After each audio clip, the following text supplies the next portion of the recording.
Actually looks very good. I don't see any cracks in between. You know, maybe a little tiny thing like this, but I don't think that that's a real factor. Maybe you could put a little cork on that, you know. Maybe there are some imperfections here, but I don't think the water's really getting in there. The whole thing looks pretty solid.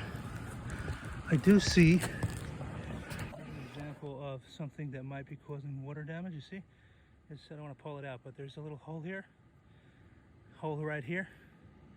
It's a clear hole. Right here, it's a clear hole. It's not big, but it can, if there's a lot of water over time, it can't seep in. So more tar, putting new tar over it might do the problem, might do the solution, might solve this also. So something like that. And this could very well be causing that problem because it's on the top.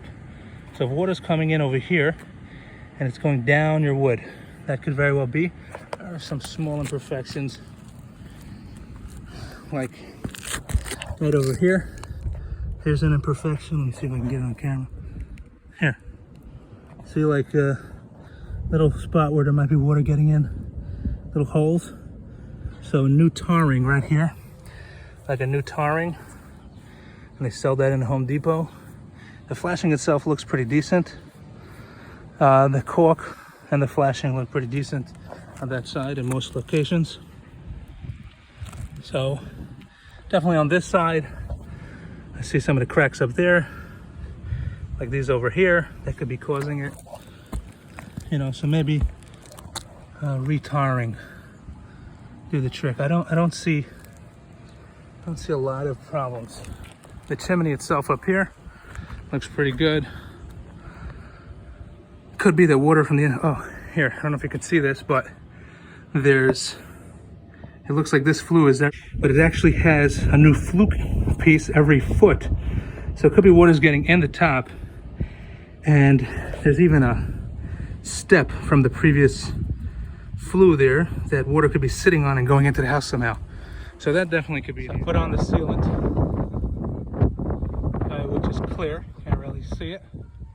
And I put on the cap, and I'm gonna cork around the screws of the cap because the screws are sharp and they go into the chimney flue, and I don't want that the sharpness of them and the freezing and thawing will cause them to crack.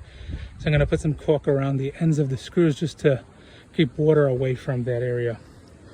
And then of course I'm going to put tar around the base of this chimney here. I noticed some nails must have been loose or something. And so either I'm stepping on them or whatever reason they cause the shingle to crack. So I'm going to do tar in these areas where I see poor seal, meaning there's basically a crack in the shingle itself. I noticed one or two. It looks like it had been done in the past. Here's someone else's patch job here. They put some tar over a nail that was exposed. Could be that these shingles are thin. You could see over here. You could already see past the stone that goes on, the sand that goes on the shingle. You can already see past it, and it's only been like 3 years. That means that these are thin and cheap shingles. So you could see some exposed area right here. You could see, looks like they covered a nail here. And here's a broken area where there's a nail probably sticking up. They might have used cheap nails or something. And there's actually a nail exposed right here, which I'm going to tar up also. So here is the finished job. I retarred. I did 2 layers. First I put down 1 layer, and then I put a mesh in, and I put another layer on top. And the reason for the mesh is to, when the sun hits on the roof and dries out this tar, the mesh, when it's hard, will hold it from spreading and therefore cracking so easily. Should last much longer. And this is the one all the way around, and the cap is on, and I even put in a little bit of the cork around where the screw goes into the flue, or touches the flue, so that no moisture can get in there and cause the flue to crack. Okay, let's hope this lasts.